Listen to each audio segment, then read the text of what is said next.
ത്രിയേക ദൈവത്തിന് സ്തുതി. ക്രിസ്തുയേശുവിൽ എൻ്റെ പ്രിയ സഹോദരങ്ങളെ, യോനപ്രവാചകൻ്റെ പുസ്തകം 1-ാം 17 തിരുവചനത്തിൽ ഇങ്ങനെ കാണുന്നു. യോനെ വിഴുങ്ങേണ്ടതിനായിട്ട് കർത്താവ് വലിയൊരു മത്സ്യത്തെ നിയോഗിക്കുന്നു. യോന 3 രാവും 3 പകലും ആ മത്സ്യത്തിൻ്റെ ഉള്ളിൽ കഴിയുന്നു.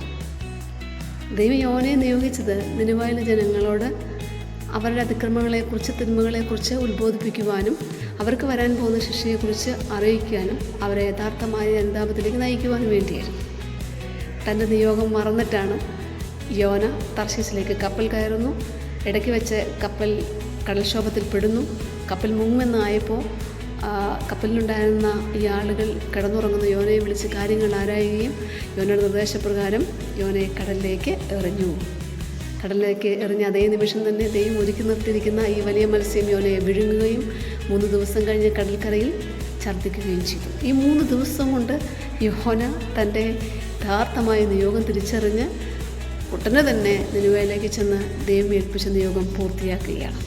പ്രിയമുള്ളവരെ, ഈ വചനം നമുക്കൊന്ന് ഏറ്റെടുക്കാം. നമ്മുടെ ജീവിതത്തിലും നമ്മെ പല നിയോഗങ്ങളിലൂടെയും പല ഉത്തരവാദിത്തങ്ങളും ഏൽപ്പിച്ച് പല ദൗത്യങ്ങളും ഏൽപ്പിച്ചാണ് ദൈവം ഈ ലോകത്തേക്ക് ആക്കിയിരിക്കുന്നത്. പലപ്പോഴും നമ്മൾ നമ്മുടെ നിയോഗങ്ങളൊക്കെ മറന്ന് ദൈവത്തിൽ നിന്ന് അകന്ന് ജീവിക്കുന്ന പല സാഹചര്യങ്ങളുമുണ്ട്. നമുക്ക് തിരിച്ചു വരാം. നമ്മൾ തർശീസിലേക്കൊരു യാത്ര പോയി എന്ന് വെച്ച് നമ്മുടെ ജീവിതത്തിൽ പ്രതിസന്ധികളുണ്ടായി എന്ന് വെച്ച് തകർന്നു പോയി എന്ന് വെച്ച് ദൈവത്തിൽ നിന്ന് അകന്നു പോകാതെ ദൈവം ഏൽപ്പിക്കുന്ന നിയോഗങ്ങളിലേക്ക് തിരിച്ചു വന്ന് അത് പൂർത്തിയാക്കുവാൻ ഈ വചനഭാഗം നമ്മെ സഹായിക്കും.